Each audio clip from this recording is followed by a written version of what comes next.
Get your ears wrapped around the Golden State Media Concepts Basketball Podcast. All the scoop you need to know from college basketball to the NBA and even March Madness. News of your rising stars. Topics on and off the hardwood. This is the Golden State Media Concepts Basketball Podcast.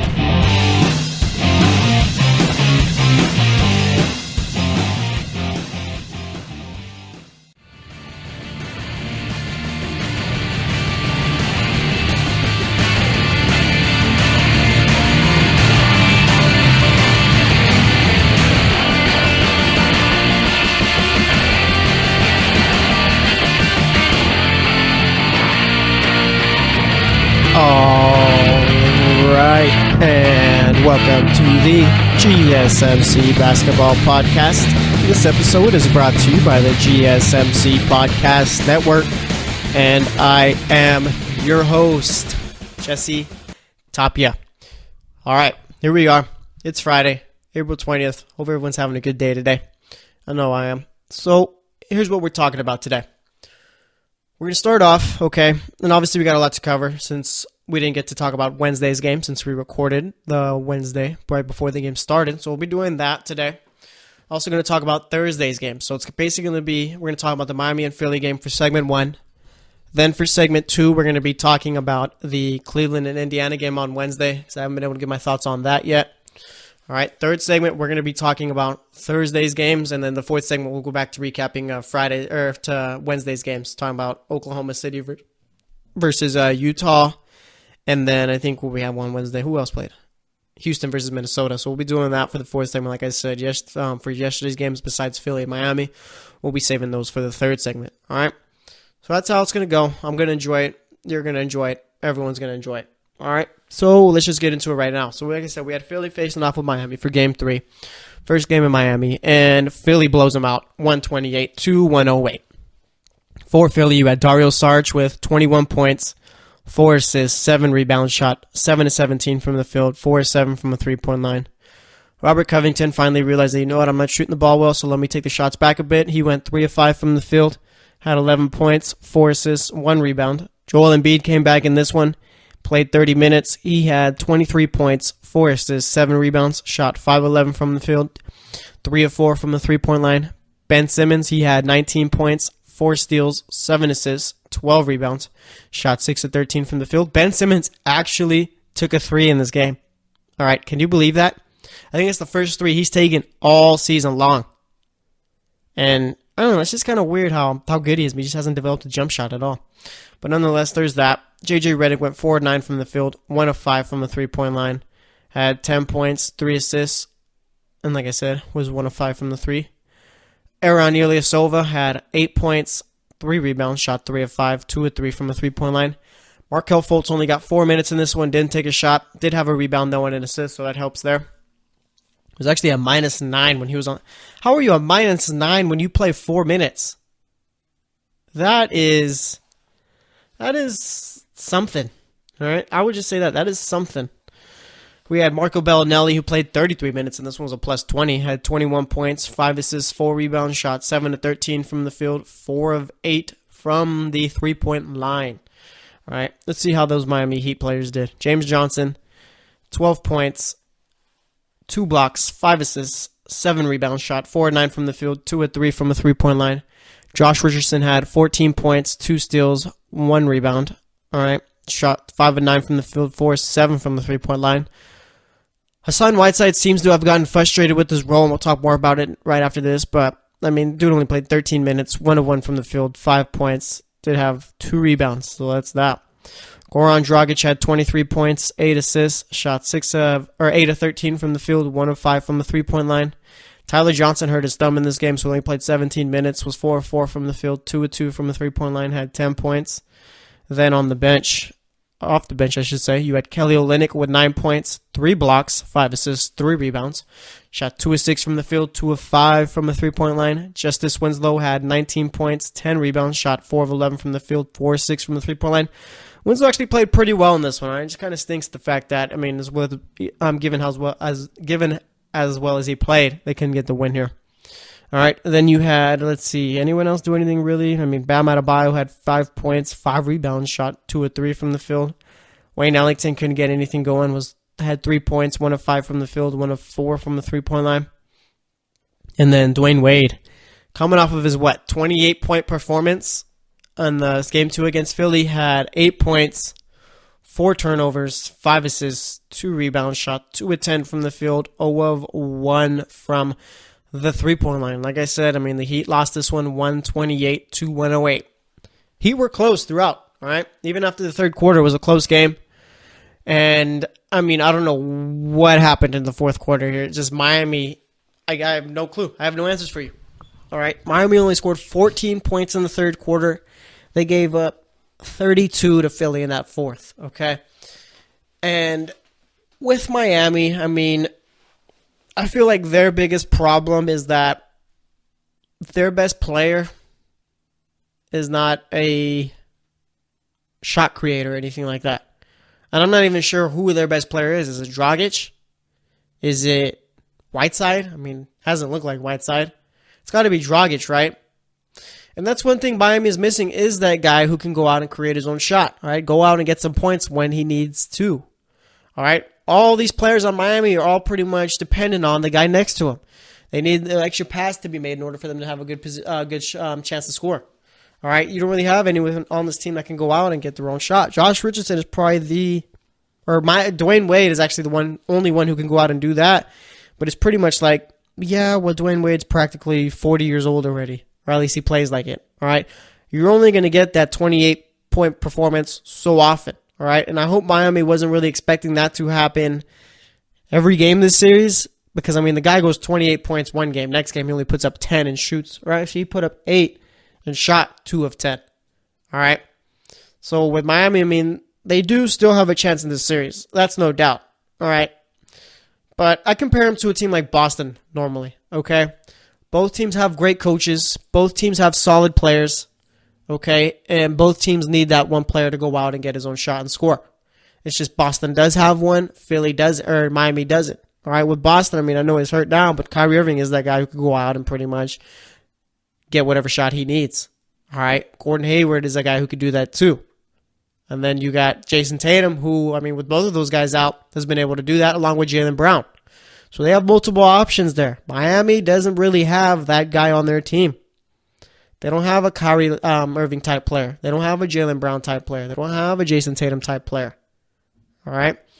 They all need plays drawn up for them in order for them to get their points. And that's a problem right here because of the fact that, let's say a guy like Philly shooting the ball really well. All right? You need your guy to go out there and be able to keep up. All right? And with Philly, I mean, you figure that with Joel Embiid coming back, maybe Whiteside gets some more minutes. But, I mean, the guy only played, only played 13 minutes. Doesn't seem too happy about it, too. All right. I think Hassan Whiteside, I don't know. It's kind of weird because after the game, he was talking about how Spoelstra just wants him to set picks and all that. And it's just like Whiteside just needs to think. All right. Maybe it's just a matter of Whiteside thinks he's a whole lot better than what we rate him as. Okay. But it's like this. Does Whiteside have a consistent offensive game? Does he have an offensive game at all? No. All right, no, he does not. Is he a great defender, meaning can he go out to the three-point line when you sometimes need to when you're playing a team like Philly and guard from there? No. All right, sure, he's a good rim protector, but Philly isn't really that team that's driving in to get their shots, to get their points. All right? I mean, what impact does Hassan Whiteside really give to you besides you giving them the ball down low and him just throwing it up off the glass or dunking it? And on the defensive side, I mean, yeah, he gets rebounds and yeah, he's nice around the paint, but NBA is moving to where, yeah, you got to be able to guard it everywhere on the floor. All right? Because sure, Embiid's going to play in the post a few times and all that, but, I mean, what happens when he goes to the three-point line? You think Whiteside's going to be able to keep up with that? All right? You think Whiteside can run the floor with this Heat team when they need to, when Philly's going back and forth? I don't think so. All right? So with Whiteside, I think it's just a matter of both parties here are better off without each other. All right? And I think this is the beginning of the end here. Obviously, Whiteside isn't holding back as far as his feelings with how Spoelstra's used him. All right. And, I mean, there's probably people out there who think, yeah, Spoelstra needs to play him more. But if you've watched, Whiteside has been really bad. Even when he's out there, he's been bad. There's no reason to keep him on the court. All right. Olynyk matches up better with this Philly team than Whiteside does, and that's fine. All right. I trust Spoelstra a whole lot more than I do Whiteside as far as who's making the decisions here. So I have no problem with Spoelstra only playing Whiteside about 13 to 15 minutes a game. Because like I said, even when he's out there, he's not doing anything. All right? He's hurting you more than he's helping you. So there's that. And as far as Philly goes, I mean, way to go on those buyout signings, getting Bellinelli and Ilyasova, because those dudes have been on fire so far. All right? Ilyasova, I mean, did anyone really think that he'd be this good with the Sixers in the playoffs? And it's one thing to think, yeah, I thought he'd be playing pretty well, but like just given the rate he's been playing at right now, did you honestly think that he'd be this good? No, you didn't. All right, and if you did, and you truly believed it, then you know what? Good on you there. All right, but even with Bellinelli, I mean, the dude's been shooting the ball, like the lights out of the ball since he's been there, even during the regular season. Ilyasova, I feel like, has more so stepped up his game from the regular season to the playoffs, looked even better. All right, and then you got Joel Embiid, the mask man, coming out. Dude's really good at basketball if you haven't noticed. Like, he's a very good basketball player. He can pretty much do whatever he wants. I mean, there was one player while I'm watching him, he's pretty much just sizing up who's defending him. I can't remember who it was. Sizing him up at the three-point line. Going up, going down. All right? And then he ends up taking the three, swishes it like it's nothing. Like he's not a 7-foot tall player. All right? It's ridiculous how good Joel Embiid is at basketball. All right? People will say too, oh, Ben Simmons is more important to the Sixers and all that. I don't know. All right. And I'm not trying to split them up or anything like that. Both are very important in their own respective ways. But Joel Embiid, I mean, is just something different. He is already a top 5 center. He is better than Hassan Whiteside, like I said, but he is a top 5 center when he's healthy. And that's the thing right there. Joel Embiid's got to figure out a way to stay healthy. And I know most of it's not really up to him, but nonetheless, he's got to figure it out. All right. But like I said, he played well yesterday. Put up what? I think, was it 23 points, I think it was? Let's see. Put it at 23 points, 7 rebounds, 4 assists, shot 10 of 15 from the free throw line, was a +9. All right, and it was funny yesterday, too, watching the game. His mask gets knocked off, and he doesn't want to wear it, and Brett Brown's like, no, you're going to wear this mask or you're not going to play. All right, it seems Joel Embiid hasn't gotten to that level yet of, no, I'm just going to go ahead and play, you're not going to pull me out. He's getting there, but he's not there yet. It was just kind of funny to see. All right, you get the Brett Brown mic'd up and all that. You hear him, and then you have him hand the mask to Ben Simmons and tell him, run the mask over to Embiid to put it on. You can tell Embiid wasn't happy about it, but nonetheless, you got to wear the mask, all right? And it seems like there is some bad blood going on between these teams, all right? It seems like we got a little problem as far as the unwritten rules of basketball. Don't hit layups. Don't make layups or even take shots when you're up big at the end of the game. Seems like Philly wasn't happy about it. Sarge tried dunking it yesterday. Olynyk blocked him, so I don't know. As far as that unwritten rule, I think it's dumb. All right, I understand there's the whole sportsmanship thing, but I think it's more disrespectful for a team to get blown out than it is for a team to score while they're blowing someone else out. I mean, it's not their fault that you didn't show up to play. You don't like it, play better. All right, so that's just my thoughts on that. But anyways, we're going to wrap it up here. Next up, we're going to be talking about Indiana and Cleveland for that Wednesday game that we haven't had a chance to talk about yet. So stay tuned for that, and we will be right back. Are you looking for the very best NFL and college football podcast? Then check out the GSMC Football Podcast. Get the latest football news both on and off the field. From the NFL Draft to trades to the rumor mill to the NFL Combines, they got you covered. That's GSMCpodcast.com/football-podcast. Get updates on college rivalries, game day insights, and much, much more. It's football talk the way you want it. This show eats, sleeps, and breathes football. Don't forget to like them on Facebook and follow them on Twitter. Visit GSMCpodcast.com for more info.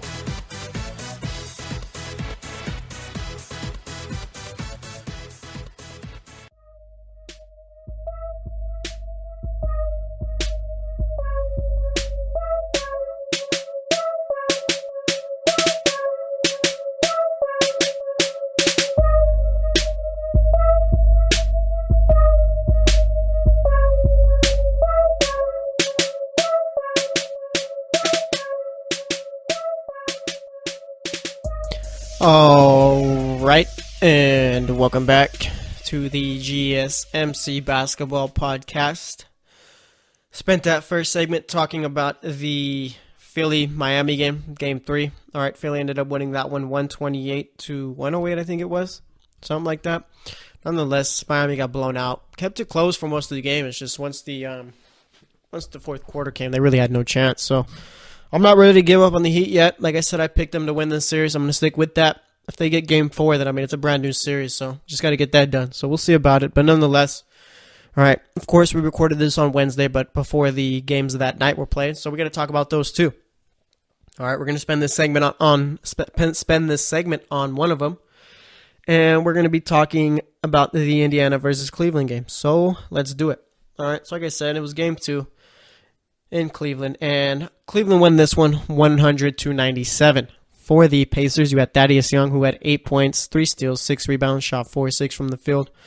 Bojan Bogdanovic had 8 points, 4 assists, 3 rebounds, shot 3 of 6 from the field, 1 of 3 from the three-point line.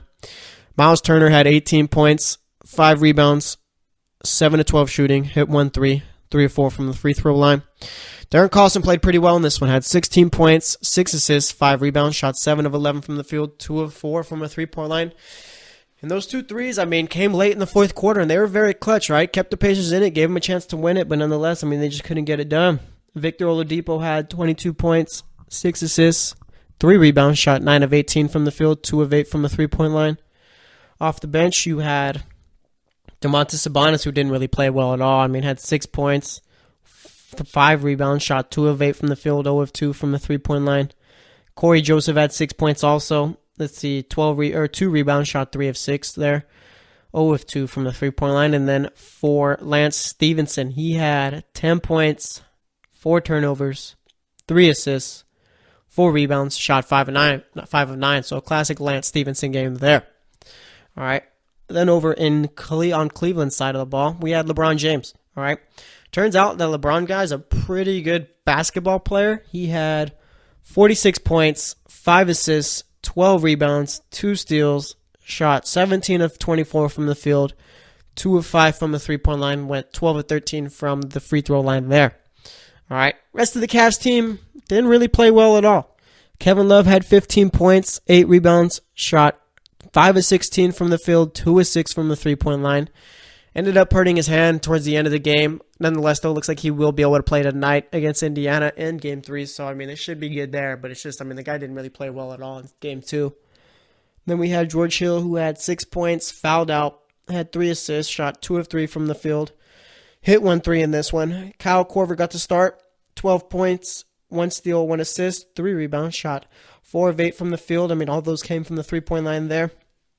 J.R. Smith also got to start. He had 5 points, shot 2 of 5 from the field there. Off the bench, you had Larry Nance, who played 24 minutes. Only 2 points from him. 5 rebounds, shot 1 of 1. Jeff Green coming off the bench, 1 of 3 from the field, 2 points. Jose Calderon had 5 points there, led all bench scorers along with Rodney Hood, who also had 5 points. And you had Jordan Clarkson, who only had 2 points there.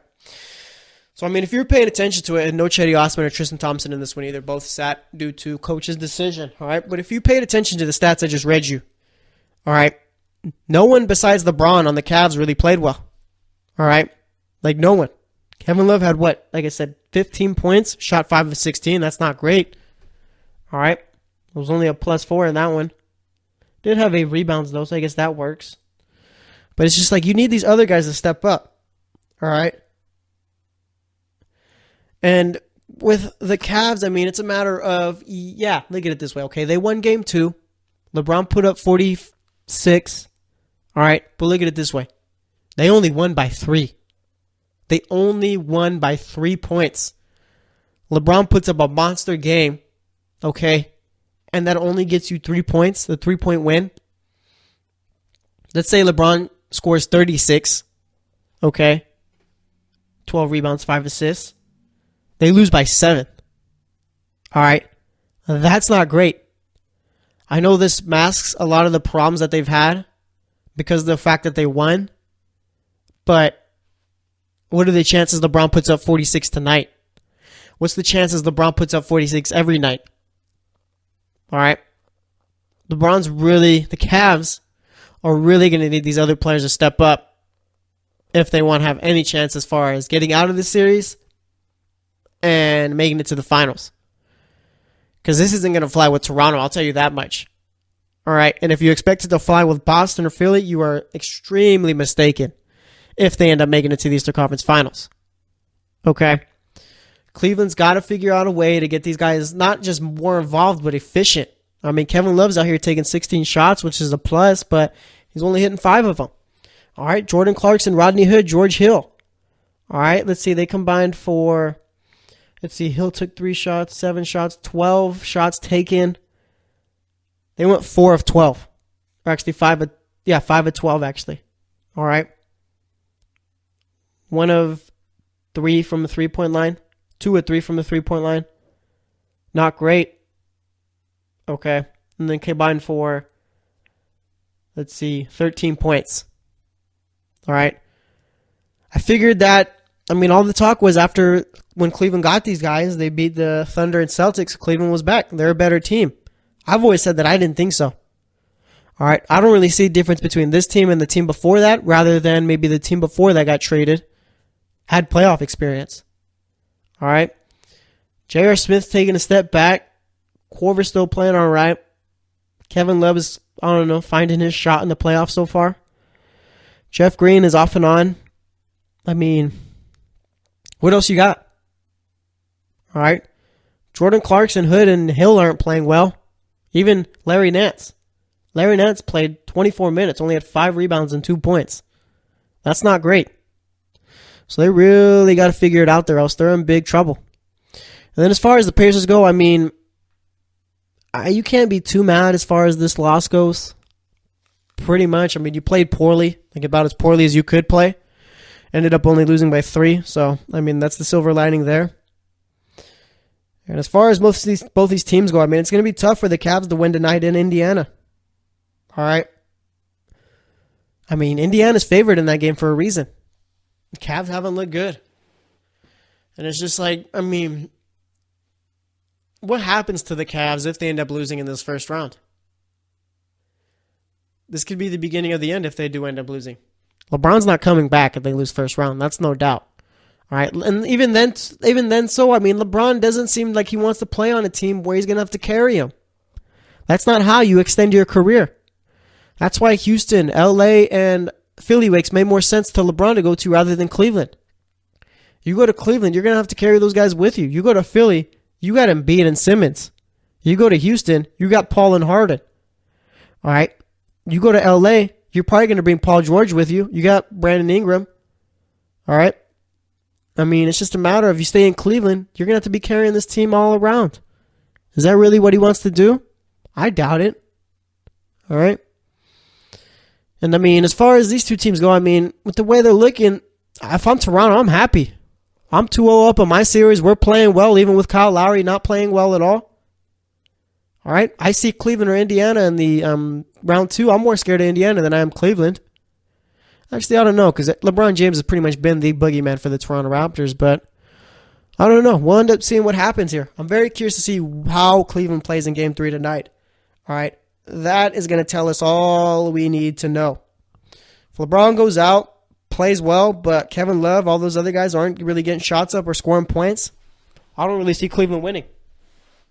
And I can't really believe in Cleveland for tonight because of the fact that no one else has really showed up, so we'll see what ends up happening. I mean, like I said, as far as Cleveland goes, really haven't looked good so far. LeBron James went on a tear on Wednesday. Indiana, I mean, they were down big in the first quarter, so they were pretty much playing catch-up the entire time. Nonetheless, I mean, they were a shot away from tying it up. Let's say Victor Oladipo doesn't go 2 from 8 from 3, ends up going 3 of 8. They tie it up, maybe go to overtime. All right? So we'll see what goes on tonight. We got a few good games going on tonight. We got Cleveland, Indiana. We got Toronto, Washington, and Boston, Milwaukee. But we're going to make my picks for those ones later on. So we're going to wrap it up here. Next up, we're going to be talking about yesterday's NBA games. We're going to be talking about New Orleans and Portland, and then Golden State versus San Antonio. And then for the fourth segment, we'll talk about the rest of the games from Wednesday. So stay tuned, and we will be right back. Check out the show that's built on the MMA, from the UFC to extreme cage fighting. They got the fights covered. Check out the GSMC MMA podcast. Get the latest news on past or upcoming fights. Join us as we talk to and about some of the biggest names in the MMA, past, present, and future. When it's the fight game, there's just one show to check out. GSMCpodcast.com/MMA-podcast. Don't forget to like them on Facebook and follow them on Twitter. Visit GSMCpodcast.com for more info.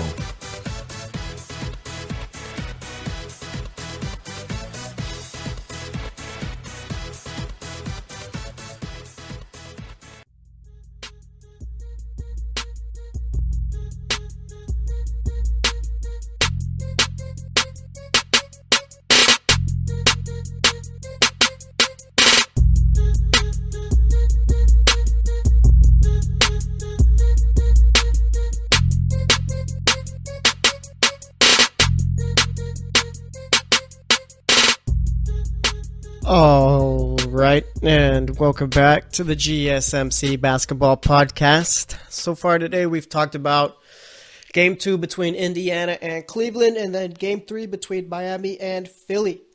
All right, Cleveland's game was on Wednesday, but we didn't get a chance to cover it, so that's why we talked about it. And then now, we're going to be talking about Portland versus New Orleans, and then Golden State versus San Antonio.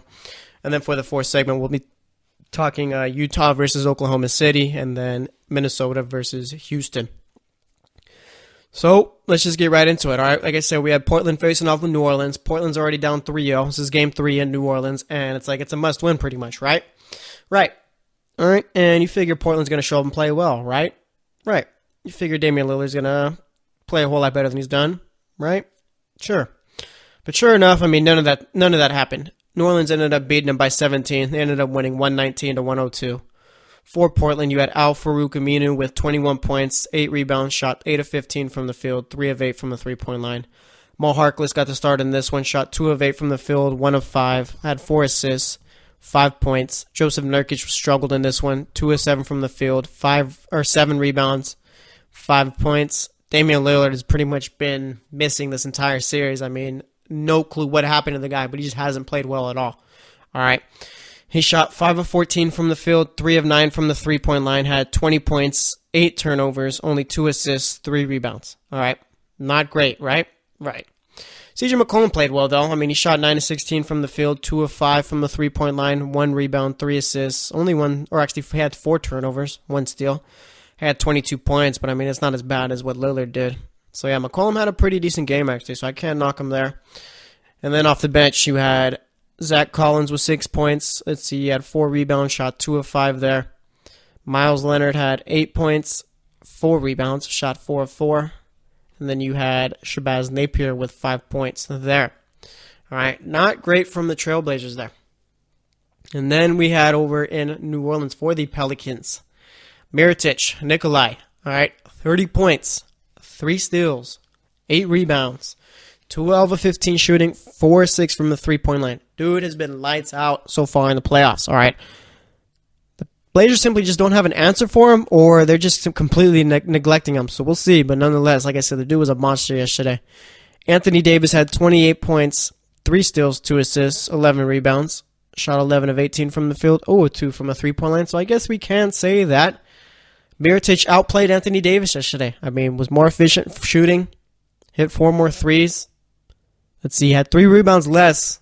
Same about his steals and assists, but was a plus 19 and had 30 points, which is 2 more than Davis. So, can't really knock him there, all right? Nikola Mirotic did outplay Anthony Davis, all right? But either way, really each one more. I mean, who only played 22 minutes in this one. The least amount from the starting 5 was 2 of 4 from the field, had 4 rebounds, 4 points. Was a plus 3 still.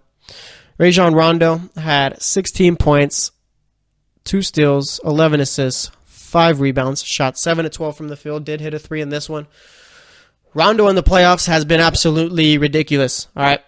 No answer for him whatsoever from Portland. Damian Lillard can't guard him.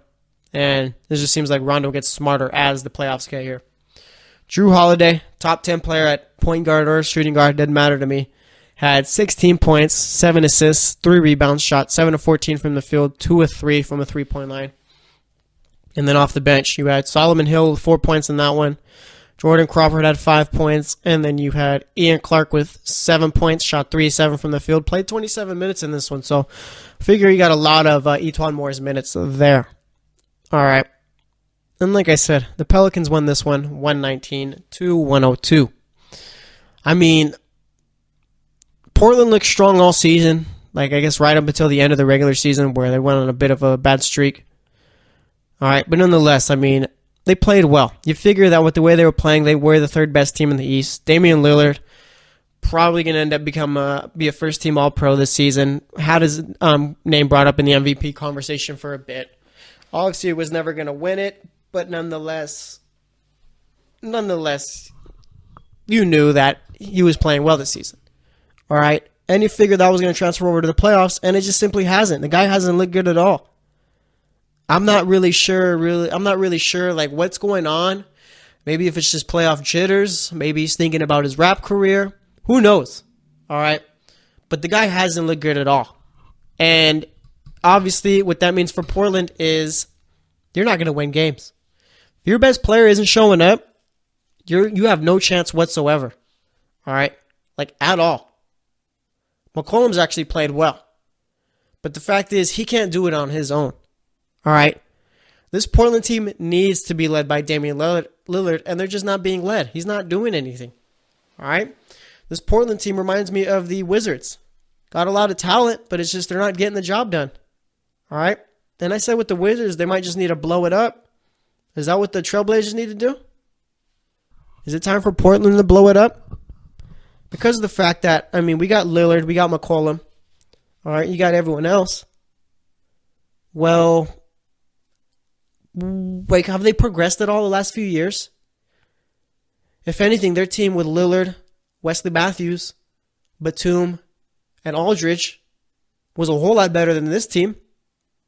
All right? I think it is time to blow it up. Okay?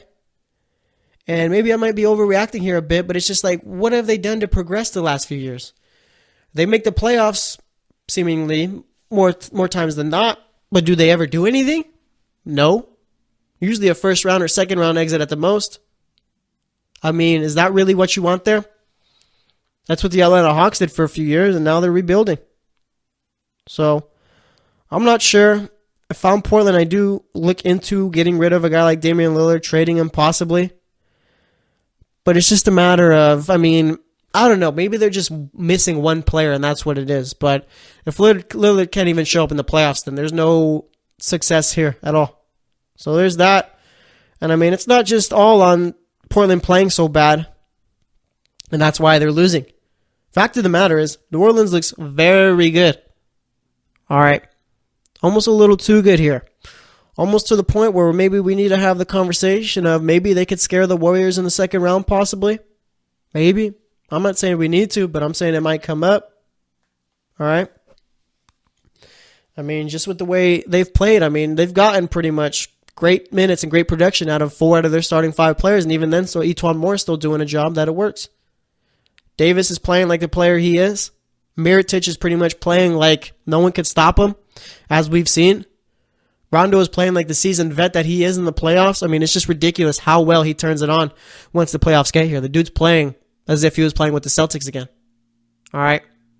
And then you got Drew Holiday, who has pretty much been as consistent as you could ask from him since Boogie went down. All right? If anything, Drew Holiday's became the second best player for New Orleans since Boogie went down. And, I mean, it's worked out. And also, we got to give credit to Alvin Gentry, too, for the Pelicans to lose Boogie when they did. Pretty much everyone wrote him off. Then you trade for a guy like Mirotic. It's going to be hard to integrate him in, and he did it seemingly easily. All right?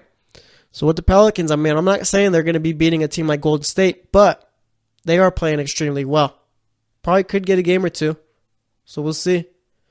And then speaking of Golden State, they faced off with the Spurs, and I mean, no surprise here, really. Golden State won this one 110-97. For Golden State, you had Draymond Green with 10 points, 4 blocks, 2 steals, 7 assists, 6 rebounds. Did a little bit of everything in this one. Shot 4 of 9 from the field, 2 of 5 from the three-point line. Andre Iguodala had 10 points also, 4 assists, 4 rebounds. Shot 4 of 9 from the field, 1 of 5 from the three-point line. Kevin Durant, he had 26 points, 6 assists, 9 rebounds, shot 9 of 17 from the field, 1 of 6 from the three-point line, hit all of his free throws, all 7 of them. Ended up getting hurt in this game with an ankle injury, but he came out and said it shouldn't be anything wrong or anything like that. He's not going to miss time, so nothing really to worry about there. JaVale McGee had 6 points, 4 rebounds, shot 3 of 3 from the field in 15 minutes. If that's McGee's role, then he's excelling. All right? Don't need him to go out and be a great player. Just go out, do what we need you to do, and then you're good. Klay Thompson, who's been on fire all series long, had 19 points, 2 assists, 3 rebounds, shot 8 of 16 from the field, 3 of 6 from the three-point line, 50% all around. Klay Thompson has really stepped it up. If anything, these might be his first 2. I don't know. All I'm going to say is he played extremely well. All right, I'm not going to go out and say anything weird or anything like that. All right, off the bench, Kevin Looney was a plus 17 in 22 minutes. Had 4 points, 3 assists, 2 rebounds. Or actually, 3 steals, 2 rebounds. Let's see. Quinn Cook had 12 points, 3 rebounds, shot 5 of 9 from the field, 2 of 5 from the three-point line. Sean Livingston had 16 points, 3 rebounds, shot 4 of 9 from the field there, hit all his free throws. All right. And then for the Spurs, you had LaMarcus Aldridge with 18 points, 4 assists, 10 rebounds, shot 6 of 10 from the field there. Rudy Gay had 11 points, 6 rebounds, shot 4 of 11, 1 of 5 from the three-point line. Patty Mills, he had 14 points, only 2 assists, 2 rebounds, shot 6 of 13. Dejounte Murray had 9 points in that one, and then off the bench, you had Tony Parker with 16 points. Let's see, shot 6 of 12 from the field, didn't hit a 3, and then Manu Ginobili played 17 minutes, took 5 shots, Goose saying no points there, 2 steals, 2 rebounds. All right, it's over for the Spurs. They'll be losing whenever Game 4 is, whether that be Saturday or Sunday. They're losing, so there's that. Not really much to say here. If anything, this is good for the Warriors. Get the sweep out of the way. Give Curry a little bit more time to rest, so we'll see what ends up happening. But we're going to wrap it up here. Next up, we're going to be talking about the other 2 games from Wednesday and then also making my picks for tonight's game. So stay tuned, and we'll be right back. Check out the show built around the women of MMA. From the UFC to the extreme cage fighting, we got the fights covered. Listen. It's the Golden State Media Concepts Women's MMA Podcast. The latest news of upcoming fights, discussions of previous matches. Join us as we talk to and about the biggest names in women's mixed martial arts, past, present, and future. When it's the women's fight game, you know where to listen to. The Golden State Media Concepts Women's MMA Podcast.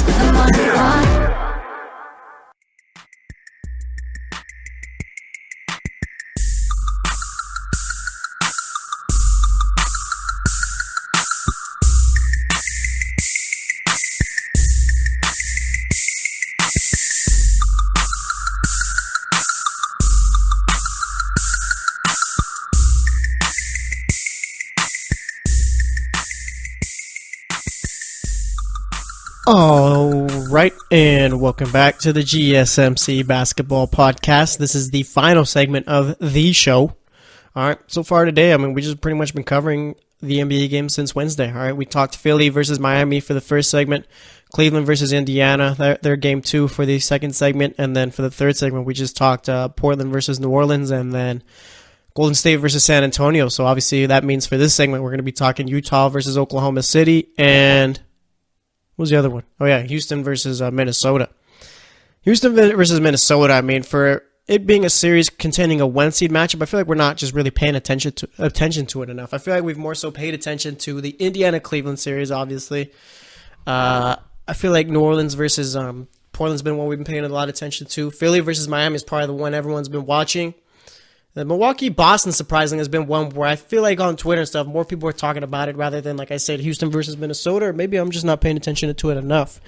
All right, but neither team for Houston or Minnesota, or neither team really has played relatively well since the playoffs started, but we're going to get into that one a little bit later on in the segment.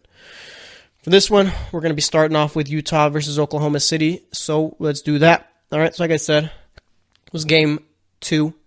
Utah was in Oklahoma City, and Utah ended up winning this one 102-95. For Utah, you had Derek Favors with 20 points, 3 assists, 16 rebounds. Shot 8 of 14 from the field, 2 of 3 from the three-point line. Joe Ingles actually struggled in this one. He had 3 points only, 2 assists, 2 rebounds. Shot 1 of 6 from the field, 1 of 4 from the three-point line. Rudy Gobert didn't get too many shots up, only 5 of them, hit 3 of them. but did get to the line 12 times, hit 7 out of those 12 free throws.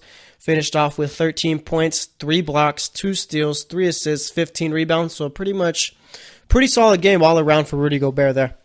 Ricky Rubio had 22 points. 1 steal, 9 assists, 7 rebounds, shot 6 of 16 from the field, 5 of 8 from the three-point line, hit 5 out of his 6 free throws also. Donovan Mitchell didn't really shoot the ball too well, but nonetheless put up 28 points, 2 assists, 6 rebounds, shot 10 of 25 from the field, didn't hit a 3, went 0 of 7 there, 8 of 9 from the free throw line. And then off the bench, you had Jonas Jerebko with 19 points, 5 rebounds, shot 5 of 9 from the field there in 13 minutes. Jay Crowder didn't really play too well in this one at all. I mean, only had 1 point, did have 3 steals, 2 assists, but shot 0 of 3 from the field, 1 of 2 from the free throw line, and there was a minus 14 out there. Dante Exum only had 2 points in this one, shot 1 of 3, and then Royce O'Neal only had 3 points. All right. For the Thunder, you had Carmelo Anthony with 17 points, 1 steal, 9 rebounds, shot 6 of 18 from the field, 2 of 9 from the three-point line.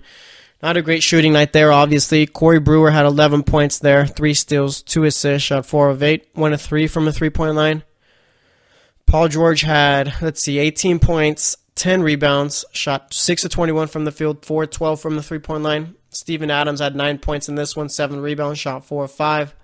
Russell Westbrook had 19 points, 4 steals, 13 assists, 9 rebounds, shot 7 of 19 from the field. And then off the bench, you had Jeremy Grant with 13 points, 6 rebounds, shot 6 of 10, and then Raymond Felton gave him 8 points there. All right. So, I mean, with this game, I mean, obviously Oklahoma City won game 1. You got Utah winning game 2, so obviously it's going to be heading back to Utah. And, I mean, the series got to be in Utah's favor right now. All right. The only way that Oklahoma City becomes successful in the playoffs is if Carmelo Anthony shows up. But it's not even just that. I mean, you got Westbrook who plays a certain way, okay? And it turns out that he's not changing that way for anyone. So I guess it's just a matter of, I mean, I don't know. I just don't like the way that the Thunder play. I don't think it's going to work out for them, really. I got Utah winning this series. I picked Utah in 5. All right, whether or not it happens in 5 remains to be seen. But it's just, I feel Utah is just a better matched team.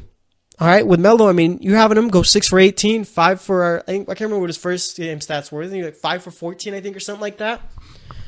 Those aren't good numbers, all right? And it's just with Melo, I just think he's washed. I don't think he's the scorer that he once was. In order for him to do that, he'd have to go to a bad team. And it's just a matter of, I mean, just with the way that Oklahoma City plays, I mean, they play very fast pace, and Melo just doesn't look in good enough shape to run that way. All right? And I'm not trying to hate on Melo or whatever. It's just what I see. All right? And even with Paul George, I mean, yeah, they won game 1, but if not for Paul George having that monster game, sort of like the same thing with LeBron against Indiana in game 2, they probably don't win. All right? This Oklahoma City team is not built for the playoffs. They don't play playoff basketball. Russell Westbrook doesn't run, or that team, I should say, doesn't run like a real offense, I feel. It's more so Westbrook dribbling. Let's see, 5 seconds left on the shot. I'm going to shoot it to, pass it to you. You're going to shoot it. If not, Russell's getting to the rim or something.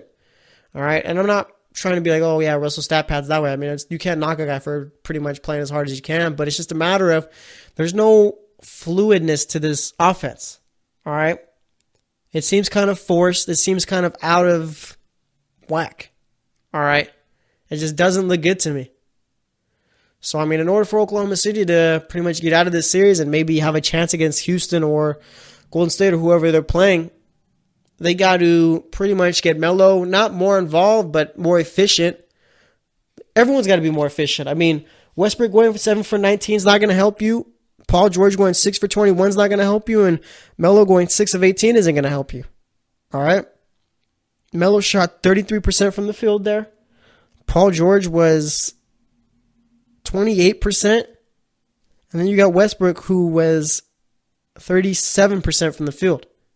All right? That's not going to help when your 3 best players, the guys you need to depend on, are playing that way. So we'll see there. I mean, you guys like Steven Adams and Corey Brewer who are doing a job. Why can't Melo and Westbrook and George do it? So we'll see. But as far as the Jazz go, I mean, Derek Favors had a real big game in this one, 20 and 16. Very efficient shooting the ball too. Rudy Gobert, although he only took 5 shots, figured out a way to get his points. I mean, he had 3 blocks, 2 steals, Dude's a great defender. He might just end up winning Defensive Player of the Year. I wouldn't be mad at that at all. I mean, it's either going to go to him or Draymond, or even I think I saw Joel Embiid up there in the running too. So maybe that's a possibility. But nonetheless, I mean, Rudy Gobert, very underrated player. And that's one thing too. Oklahoma City could take a page out of Utah's book is that look at Joe Ingles. All right, he's a big part of this team. Goes 1 of 6 from the field. But nonetheless, they got other guys who could pretty much pick up the slack. Donovan Mitchell hit scoring 28 points. Ricky Rubio, who's been playing well the last month and a half or so, I feel, putting up 22. And then you got guys like Jonas Dreck who are putting up 10 off the bench. All right, Oklahoma City's got to figure it out or else they're not getting past Utah. So we'll see about it. But like I said, Utah ended up winning that one 102-95. The series is currently tied 1-1. I believe they play tomorrow. So we'll see how it all goes down, especially in Utah too. So we'll see. And then we had Minnesota versus Houston for Game 2 on Wednesday. All right. Neither team has really played well. I mean, Houston ended up winning this one 102-82. Timberwolves, I mean, the second quarter is what killed them. All right. They ended up letting Houston outscore them by 20 in that second quarter. Houston ended up putting up 37 points. Minnesota was 17, and ever since then, I mean, it really wasn't meant to be for Minnesota. All right. So for Minnesota, like I said, I mean, Houston winning 102-82. For Minnesota, you had Taj Gibson with 8 points, 5 rebounds, shot 3 of 4 there. Andrew Wiggins had 13 points, 3 assists, 8 rebounds, shot 6 of 14. Karl Anthony Towns, I mean, I saw this and it was just absolutely disgusting. All right. 2 of 9 from the field. Are you kidding me? Your best player is only getting 9 shots. Second to best player doesn't matter to me. I mean, sure enough, if you think the best player is Jimmy Butler only got 6 shots in that game. All right. Towns had 5 points, 10 rebounds, and like I said, only took 9 shots. That's ridiculous. Jeff Teague had 8 points in this one, 4 turnovers, only 1 assist, shot 3 of 7 from the field. Jimmy Butler, I don't understand how, if you're the Timberwolves, you let this happen. 3 of 6 from the field, only 6 shots, 11 points, 4 rebounds. Off the bench, you had Bielika with 16 points, 8 rebounds, shot 5 of 9 there. Derrick Rose had 9 points, only 1 assist, shot 4 of 9. And then Jamal Crawford had 8 points, 4 rebounds, shot 3 of 9 there. All right. For the Rockets, you had Trevor Ariza with 15 points, 5 rebounds, shot 5 of 14. PJ Tucker had 6 points, was 2 of 5 from the three-point line. Clint Capella, 8 points, 16 rebounds, had 1 block, shot 4 of 6. Chris Paul stepped up compared to Game 1, 27 points, 8 assists, 3 rebounds, shot 10 of 18 from the field, 3 of 5 from the three-point line, hit all of his free throws, all 4 of them. James Harden was just terrible in this game, like absolutely terrible. All right, and he can't be having games like this either. I don't care that they won. James Harden needs to play a whole lot better, all right? He had 12 points, 7 assists, 4 rebounds, 3 blocks, 3 steals, but shot 2 of 18 from the field, 1 of 10 from the three-point line. That's just garbage right there. He needs to step it up. And then off the bench, you had Gerald Green with 21 points, 12 rebounds, shot 7 of 17 from the field, 5 of 12 from the three-point line, and Eric Gordon struggled just like Harden. 9 points, 4 rebounds, shot 3 of 13, 2 of 10 from the three-point line, all right? Neither team has really played their best basketball. I mean, Game 1, James Harden played lights out. Game 2, Chris Paul plays lights out. Game 1, Chris Paul plays bad. Game 2, James Harden plays bad. So they got to get them on the same page. You probably like Trevor Ariza to play a little bit better as far as shooting the ball. I mean, 5 of 14 isn't great there, especially 3 of 10 from the three-point line off the bench. I mean, Gerald Green's played well, but you need Eric Gordon to step up. And as far as going back to Minnesota, I mean, when you got your top 2 players combining for a 5 of 15 from the field, 16 points, there's a problem. All right. Andrew Wiggins, I mean, he took 14 shots, had 13 points. That's not great either. So maybe you take some shots away from Wiggins, get him to Towns and Butler. And I think this falls on Tom Thibodeau more, though, than it does anyone else. All right. He's got to figure out a way to get Towns and Butler more involved. All right. He's the coach. He's got to get it figured out, not them. So we'll see what ends up happening here. But this series has been kind of dull for me. Neither team has really played their best basketball, but nonetheless, Houston's good enough to where they could be up 2-0. Going to be curious to see what ends up happening in Minnesota because of the fact that Minnesota is a very good home team. So maybe they end up pulling one out. They got to get at least 2 in order for them to have any chance of coming back in this series. So we'll see what ends up happening there. But tonight we got 3 games. We got Cleveland versus Indiana, Toronto versus Washington, Boston versus Milwaukee. All right. Let's see who's favored in which game. I think Indiana's favored by a point against Cleveland, as they should be. I'm going to go with Indiana in that one. They're favored by a point and a half. I'm going to go with Indiana. I mean, I can't really bank on LeBron playing as good as he did last game, again, this game. And even if he does, I mean, if the rest of the team doesn't play well, I'm not even sure they could pull out the win here. So I got Indiana. Then we got the Raptors versus the Wizards. Wizards are favored in this one. I'm going to go with the Wizards. Think they're going to be able to pull it out. Think they're going to play a whole lot better. But, I mean, I wouldn't be too shocked if they ended up losing this one. Then we got the Celtics versus the Bucks. Milwaukee's actually favored by 5 in this one, which is surprising. I mean, Milwaukee hasn't really played well at all in this series. I'm going to go with the Celtics. I think they're going to go up 3-0, so we'll see what ends up happening there. So only one upset pick, and that's the Celtics over the Bucks. So we'll see, but that's going to wrap it up for today's show. Today we talked Philly versus Miami in Game 3. We talked about Wednesday's Indiana versus Cleveland game. And then for the third segment, we talked about Thursday's other 2 games. And then for this segment, we talked about the other 2 games from Wednesday along with making my picks. So we'll see how it all ends up going down. Actually, let's make some picks for this weekend anyway. So Saturday, we got Sixers versus Heat. I'm going to go with Miami in that one. Trailblazers versus the Pelicans. I'm going to go with the Pelicans in this one. Trailblazers really haven't shown me anything. Rockets versus Timberwolves. I'm going to go with Minnesota. And then we got Thunder versus the Jazz. I got Utah. And then on Sunday, what do we got going on there? Celtics versus the Bucks. I got the Celtics winning that one. Actually, I'm going to go with Milwaukee. And actually, Sunday picks are kind of hard, but I'm going to go with the Bucks. Say they get 1. And then I'm going to go with the Warriors against the Spurs, Raptors against the Wizards, and then in Cleveland versus Indiana. I got Cleveland there, so we'll see. But anyway, like I said, that's going to wrap it up for today. Thanks for listening to the GSMC Basketball Podcast. I am your host, Jesse Tapia. We'll be back on Monday, so stay tuned, and we'll talk to you later.